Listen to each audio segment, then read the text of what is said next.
아크메이지는 4차 전직 중에서도 굉장히 독특한 직업입니다.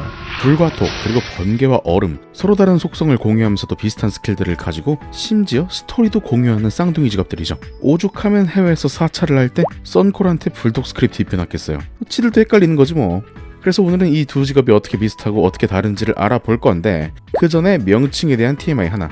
이거 아크메이지잖아요. 영어로는 ARCHMAGE. 근데 이거 발음이 아크가 아닌 거 아세요?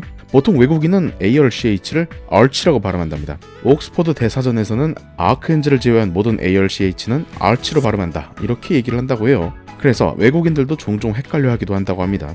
대표적인 예시가 하스스톤 어랑기 팩 발표 때 디렉터 벤브로드가 쳤던 드립이죠. Arc thief or arch thief? Because it's not architecture.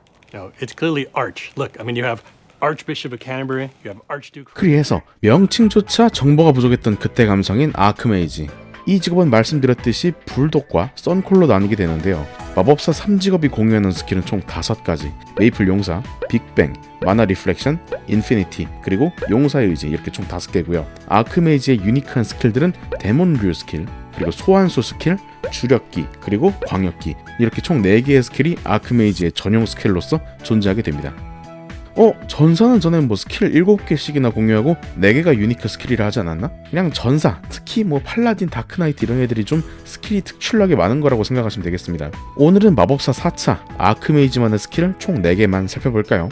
이 4가지의 스킬들 중에서요, 아크메이지의 보조 속성을 가진 주력 스킬 1가지는 서로 다른 특성을 가지고 있고요, 주 속성을 가진 나머지 3개의 스킬은 같은 특성의 서로 다른 속성을 가지고 있는 스킬들입니다. 그렇다면은 서로 다른 속성을 가진 스킬들을 먼저 알아보고 그 이후에 공통점을 가진 스킬 3개를 나중에 알아보도록 할까요?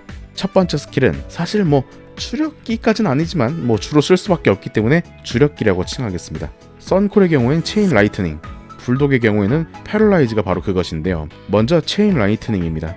체인 라이트닝은 굉장히 매력적인 스킬입니다. 전기 속성의 공격이고요, 전기의 특성을 살린 스킬답게 데미지가 다른 몬스터에게 전이가 되게 됩니다. 그러니까요, 통상 마법의 사정거리 밖에 몬스터가 있더라도 적절한 거리를 유지하면서 서 있다면 전기가 계속 전이를 하면서 데미지를 줄 수 있다는 얘기죠. 그러니까요, 몬스터가 떨어진 거리만 적당하면 되기 때문에 심지어 막 이런 각도로 데미지를 줄 수도 있어요. 뭐 이런 식으로도 가능하고요. 이 특성에 맞게 테스트 서버 시절 이 스킬의 이름은 스파크이기도 했었죠. 근데 매력적인 스킬 컨셉에 비해서 데미지는 그다지 매력적이지가 않았어요. 이게 데미지가 전이할 때마다 점점 감소하게 됩니다. 데미지 꼬라지 보면은 무슨 뭐 슬래시 블러스트나 아이언 에로우 같은 게 생각나는 데미지죠. 거의 전이될 때마다 절반씩 줄어든다고 보시면 돼요. 그래서 썬콜들이 아주 행복한 비명들을 질렀다고 하는데, 결국 2009년 1월 패치로 데미지가 좀 상향이 이루어졌다고 합니다. 그래서 데미지가 기존 절반으로 줄어드는 그런 상황에서 2009년 이후부터는 그냥 대충 계속 0.7배가 곱해진다, 이런 식으로 보시면 돼요. 그래서 6번째까지 가면은 데미지가 16% 언저리가 나오게 됩니다. 그런데 그렇다고 뭐 아니 16%가 말이 되냐, 이게 무슨 다수기야, 이러시면 안 됩니다. 원래는 6마리째는 데미지 3%였던 거 5배나 올려준 거거든. 그리고 불독의 패럴라이즈에 비하면 이게 양반이기 때문에 불만을 가지시면 안 되는 것이기도 하죠. 패럴라이즈는 물론 데미지가 체라보다 30%포인트 더 높긴 하지만 놀랍게도 단일기거든요. 야, 체라 뭐 0.7배 아니 뭐 버프 전 버전인 절반으로 계속 전이하면서 데미지 떨어지는 버전에서도 6마리 합계를 다 더하면 200% 나오는데, 패럴라이즈는 조금 세고 한 마리 때리고 뭐냐 이거. 대신 패럴라이즈는 몬스터를 석화시키는 기능이 포함되어 있습니다. 석화시킨다는 표현답게 본래 스킬명도 이제 메두사 아이즈였죠. 아니 근데 이거 스킬 이펙트도 막 눈 이펙트 이런 건데 왜 패럴라이즈란 이름으로 바꾼 건지, 그리스 로마 신화에 뭐 저작권이라도 있나? 아무튼 간에 이게 뭐 보통 뭐 빙결이라고 하면은 길어봤자 3초 4초 언저리일 거 아니에요. 근데 패럴라이즈는 마스터를 했을 때 몬스터를 무려 15초나 묶어둘 수 있습니다. 불독은 속성 특성상 2차 전직 때 이제 이동 속도를 느리게 만든 뭐 슬로우 이 정도를 빼면은 몬스터를 묶어둘 수 있는 스킬이 단 하나도 없는 직업이었거든요. 얘네가 그나마 4차를 하면서 받은 제대로 된 C3기가 한 마리 때리는 패럴라이즈인 겁니다. 패럴라이즈는 독 속성을 띠고 있어서 독 속성이 통하지 않는 몬스터는 제압할 수가 없을 것 같습니다만, 놀랍게도 패럴라이즈로 독 무효인 몬스터를 때려도 석화는 정상적으로 이루어집니다. 여기 보시면요, 네오시티에 나왔던 몬스터 중 이루워터라고 있습니다. 설정상 안드로이드 같은 거라서 독이 무효인 몬스터인데, 보시면 이제 독이 무효라서 발로끼의 몬스터들 마냥 데미지가 1이 들어가죠. 그런데도 석화는 제대로 이루어지는 것을 확인하실 수 있습니다. 그러니까요, 속성 뭐 그런 거 필요 없이 이론상 보스 빼고 다 묶어둘 수 있는 게 장점이라면 장점이죠. 그리고 15초나 되는 시간 동안 묶어둘 수 있으니까 다수의 몬스터를 상대하더라도 다가오는 한 마리씩 돌 만들어 놓고 천천히 패면 되니까 시간이 좀 걸릴 뿐이지 피격될 일은 없을 듯 합니다. 근데 아무리 그래도 6마리 타격기랑 1마리 타격 스킬이랑 이 차이가 너무 나지 않느냐. 그러게요, 패럴라이즈가 좀 더 세야 되지 않은? 근데 불독은 애초에 이제 독으로 애들 중독시키는 게 강점인 그런 직업이고요. 그리고 게다가 한 마리만 쳐야 되는 뭐 파플라토스나 작품 본체 이런 데 가면은 패럴라이즈가 좀 더 이득이긴 해요. 장단점이 다 있는 거죠. 두 번째 스킬은 데몬류 스킬, 파이어 데몬과 아이스 데몬입니다. 각자 속성 궁극의 스킬을 위해서 고대 빙석을 깨서 얼음을 집어먹고 엘라스 화산으로 가서 용암을 집어먹는 기행 끝에 얻게 되는 스킬인데요. 스킬의 설명과 메커니즘은 꽤나 복잡합니다. 아이스 데몬을 예시로 들어보죠. 아이스 데몬의 얼음 조각으로 적을 공격해서 지속적으로 데미지를 준다고 합니다. 그리고 아이스 데몬에 걸린 적은 불 속성 공격의 약점을 보인다고 하네요. 역으로 이제 파이어 데몬에 걸리면 얼음 속성 공격의 약점을 보이게 되는 거겠죠. 여기서 요점은 두 가지입니다. 첫 번째, 지속적으로 데미지를 준다와 두 번째, 반대 속성 공격의 약점을 보이게 된다라는 것이죠.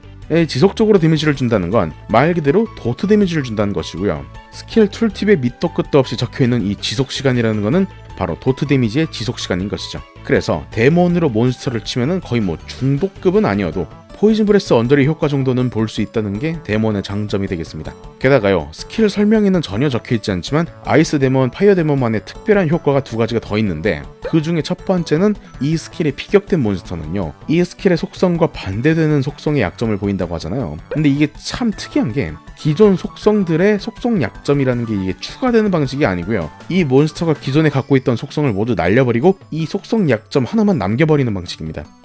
뭔 말인지 모르겠다고요? 이 자료를 한번 보시죠. 래쉬는요, 제가 이전에 리플에 소개할 때 한번 말씀드린 적이 있는데 이 친구가 독특하게도 독 약점입니다. 그래서 독 속성인 패럴라이즈를 사용하게 되면 속성 증폭 데미지가 들어가게 되는데요. 이 래쉬에게 데몬류를 사용해서 속성을 바꾼 후에 패럴라이즈를 사용하게 되면 얘가 갖고 있던 모든 속성이 지워지고 반대 속성 약점이라는 그 특성만 남게 돼서 이 독 속성 증폭 데미지가 사라지게 됩니다. 그리고 두 번째로 이 영상을 한번 보실까요? 이 영상에 등장하는 몬스터는 네오도쿄 아키하바라 지역의 이루바타, 아까 보여드렸던 네오시티 이루워터의 원본 몬스터입니다. 레벨 143에 체력 28만을 가진 이 몬스터는 로봇 형태의 몬스터로 아까 보셨듯이 독 속성 공격이 반감도 아니고 무효입니다. 아니 이게 기계에 독 발라봤자 효과가 있겠냐고.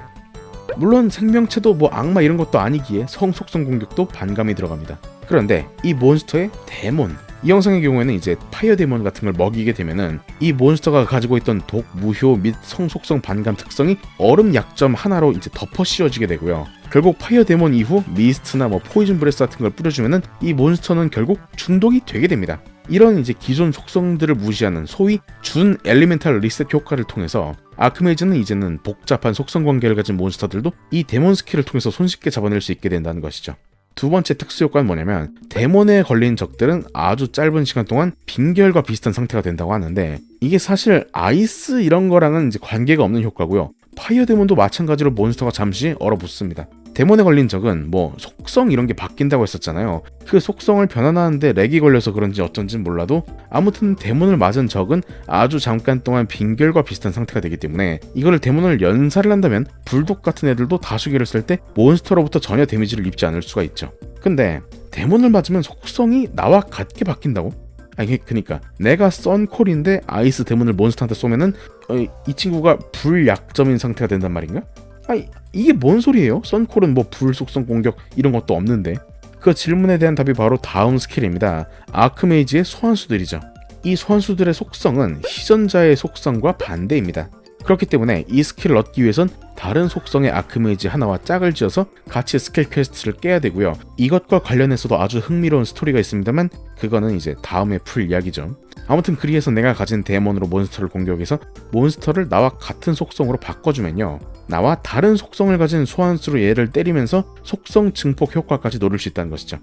뭐 소환수가 때려봤자 뭐 얼마나 때린다고 이런데. 네, 마스터면은 이 정도 때립니다. 아니 뭔 소환수가 주력기보다 더 세냐? 아무튼 사실상 아크메이지는 광역기 다음으로 중요한 스킬이 바로 소환수였습니다. 그래서 스킬 트리가 보통 이제 데몬 같은 애들이 3마리를 때리게 되는 7레벨 정도까지만 올리고요. 광역기는 1만 찍어도 사기라서, 아니 오히려 1만 찍는 게 사기일 수도 있어서 1만 찍고요. 나머지는 다 소환수를 올려서 소환수를 우선적으로 마스터하는 그런 경우가 있었다고 합니다. 물론 이렇게 특출나게 강한 소환수다 보니까 이프리트와 엘키네스의 30부 같은 경우에는 오직 변신한 네스트 골렘과 길드 대항전 뭐 이런 데서만 드롭됐다는 점이 단점이긴 합니다. 썬콜의 불 속성 소환수인 이프리트는 반대 입장인 엘퀴네스에 비해서 공격력이 높다는 장점이 있고요. 불독이 다루는 엘퀴네스는 데미지는 상대적으로 낮지만 평생 가질 수 없었던 다수 빙결의 메리트를 얻게 되는 그런 장점이 있기 때문에 상호간 장점이 있는 소환수들이죠. 그래서 데몬의 스킬 데미지가 생각보다 꽤 낮긴 한데 데몬 자체의 데미지 그리고 데몬의 오래가는 도트 데미지 거기에다가 소환수의 강력한 데미지까지 가세하면 사실 그래도 제네시스와 동류인 광역기가 있는 직업 치고 그렇게까지 지나치게 약한 데미지까지는 아니었다는 게 장점이라면 장점이죠. 그리고 마지막은 법사들의 상징인 광역기입니다. 아이스필드에서 눈보라를 뜻하는 블리자드가 된 썬콜의 광역기, 진짜 화산이 튀어나왔던 볼케이노에서 우주에서 떨어지는 운석이 된 메테오. 야, 이렇게 간지 터지는 이름에도 불구하고 제네시스가 메테오 블리자드보다 시전 속도도 빠르고 기본 공격력도 더 세서 상대적으로 이 둘이 제네시스 열합판이라고 했었잖아요. 근데 이게 엘리먼트 앰플리피케이션의 효과 때문에 마나는 2배로 들고요. 데미지는 200%도 아니고 135%밖에 더 못 내고 그럼에도 제네시스의 데미지와 효율에는 한참 못 미친다고 했었습니다만 그러면요, 블리자드 한 번 쓰면요 마나를 거진 8000 가까이 써야 되는 거예요. 그래서 몇몇 아크메이즈들은 MP 소모량을 견디지 못하고 아예 앰프를 내려버렸다고 합니다. 그렇게 기본 데미지랑 공격 속도도 제네시스에 뒤지는 블리자드랑 메테오. 근데 이제 블리자드는 한 번 공격하면 빙결이라도 시켜주지 메테오는 뭐 그런 것도 없어요. 그래서 이제 메이플의 광역기의 권력 서열이 어떻게 되는 줄 아느냐, 제네시스가 1등, 블리자드가 2등, 메테오가 3등이 됩니다. 그래서 그런지 스킬 획득을 위한 퀘스트 난이도도 딱 이 순서로 정렬이 돼요. 제네시스는 스킬 획득을 위해 생명의 동굴까지 기어들어가서 굳이 결사대 퀘스트를 진행을 하고 몬스터들에게서 생명의 뿌리를 얻어야 되는데 이를 위해서 막 만용을 잡고 입장 퀘스트 조건을 만족한 그 6명의 파티를 구성을 해야만 합니다. 그런 대신에 썬콜의 경우에는 라이칸스러프를 잡고 식어버린 늑대의 심장을 얻으면 되니까 혼자서도 되죠. 근데 이게 좀 굉장히 잘 안 뜨는 아이템이다 보니까 9시간 내내 라이칸만 잡아야 이제 겨우 뜨는 수준이었다고 하니까 이것도 막 만만하지만은 않은 퀘스트인 것은 자명해 보이죠. 그리고 마지막, 불독이 메테오를 얻기 위해 필요한 아이템은 불의 눈 단 하나. 그냥 다시 가서 사오면 됩니다. 아무튼 이렇게 얻기도 쉬운 대신 성능도 딸리는 블리자드랑 메테오는 시간의 신전 추가 이전까지 최종 사냥터였던 남둥에서 사용하기엔 매우 큰 희생이 따랐습니다. 그런다고 시간의 신전에서 광역 사냥을 하려니 맵은 너무 넓고요. 이 사람들이 말하는 시간의 신전의 속성이란 것이 2010년 1월 이전에는 망각의 길 몬스터들이 얼음 약점이 아니라 독 약점일 정도로 속성 생태계가 달랐거든요. 결국 2010년 1월에 시간의 신전의 속성이 지금 우리가 아는 그 속성으로 변경이 되고 아크메이지 광역기의 소모 만화 감소에다가 막 데미지 증가 패치까지 받았지만은 제네시스의 아성을 뛰어넘을 수는 없다는 얘기였습니다.